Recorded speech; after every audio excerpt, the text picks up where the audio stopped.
Have you ever noticed how certain people seem to influence everything around them without saying a single word? They don't argue, they don't beg, they simply disappear, and suddenly the entire energy of the room shifts. People feel unsettled, curious, drawn in. Now what if you did the same?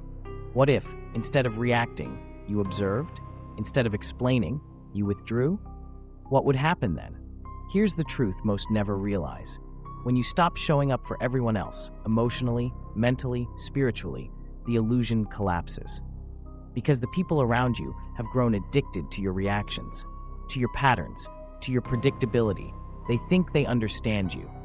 But the day you stop being easy to read is the day they realize they never understood you at all. Carl Jung once said, "Everything that irritates us about others can lead us to an understanding of ourselves." So ask yourself, when you go silent, who becomes uncomfortable?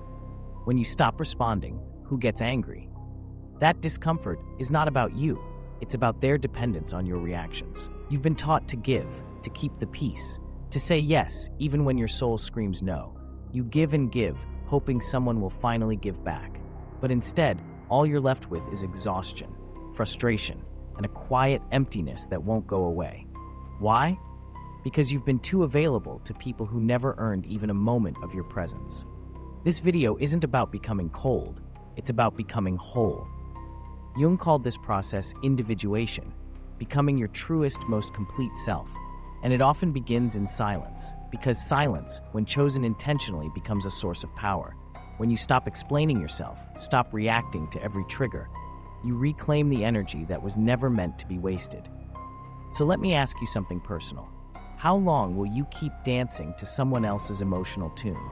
How long will you allow others to dictate your mood, your thoughts, your actions? Maybe it's time to vanish, not out of fear, but out of strength, to become unpredictable, unreachable, to disrupt the patterns they've relied on to control you. You've been conditioned to think that always being present is a good thing, that fast replies mean loyalty, that never saying no means love.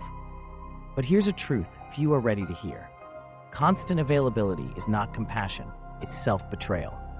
And the people who benefit from your availability, they don't love you. They love the convenience of you.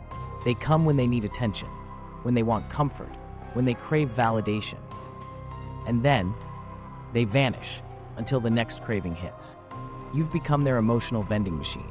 And every time you respond instantly, apologize unnecessarily, or say yes automatically, you reinforce the lie that your worth depends on their needs. Carl Jung spoke about the persona, the mask we wear to survive society, to be liked, to be approved. But that mask is heavy, and behind it you're suffocating. You smile when you're breaking, you explain when no explanation is needed, you give and give until there's nothing left to give. Being constantly accessible is a quiet form of self-abandonment. It's your way of trying to control how others see you, even if it means disappearing from yourself. But here's what no one told you. What's always available loses its value. People don't respect what they didn't have to earn, and they won't cherish you if they've never had to miss you. So ask yourself now, who actually deserves your attention? Better yet, who has earned the right to your absence? But before you answer that, you must understand something deeper. Why do you feel the need to always respond? Why is silence so uncomfortable? What are you really afraid of losing?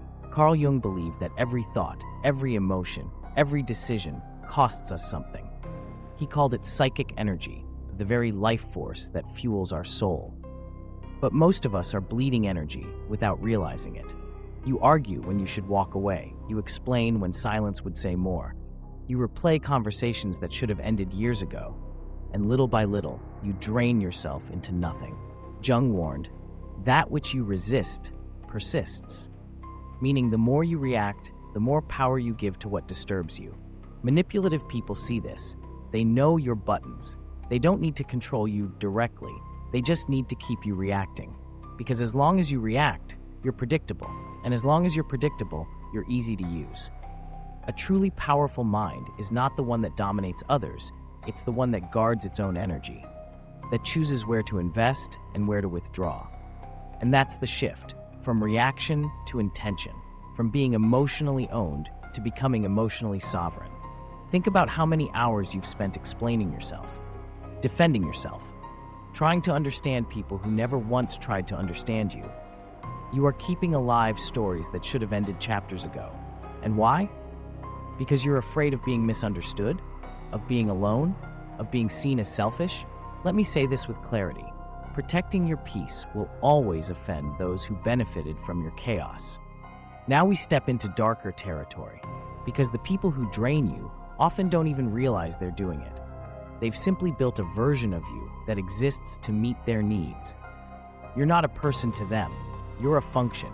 And when that function stops working, the guilt begins, the emotional pressure, the subtle manipulation. But here's the paradox. The moment you stop reacting, the game ends. The mask falls, and they're forced to face something they've avoided for a long time, themselves. Your silence reveals their noise. Your distance exposes their dependency, and they hate it. But that's not your burden to carry. Your healing is not a threat, it's a boundary. Your withdrawal is not cruelty, it's clarity. So ask yourself now, are you ready to be misunderstood for the sake of inner peace? Are you strong enough to let go of what no longer respects your energy? Because when you do, a different kind of presence emerges. One that doesn't need to shout, argue, or prove. One that commands respect in absolute silence. This isn't about turning away from the world. It's about returning to yourself. Because your silence, your distance, your unavailability, they're not walls. They're doors. Doors that lead back to your center. And once you walk through, you'll never beg to be seen again. I am ready to fully embrace my power and create a life without limits. Subscribe and join us on this journey of discovery. Your transformation has just begun.